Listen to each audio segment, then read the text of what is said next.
Hello viewers, ওনাকে একটু একটু করে খাওয়ানো শেখাচ্ছি। ও কোনো কিছুই খাইতে চায় না, ও নিজের হাতে খায় না। ও খাওয়া শিখলেতেই আমি আল্লাহর কাছে শুকরিয়া আদায় করি। প্রথমত খাইতেই চাইলে না, এখন দেখো অল্প অল্প করে শিখে গেছে, অল্প অল্প করে খাচ্ছে।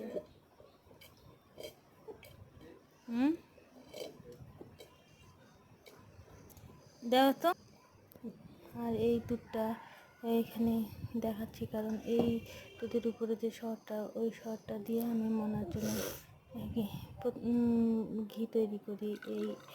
এই শহরটা যখন এক বাটি হয়ে যায়, সেটা দিয়ে আমি প্রায় আধা বাটির মতো ঘি তৈরি করি। আর এই জমানো শহরটা ফ্রিজে স্টক করে রেখে দিই, যাতে নষ্ট না হয়।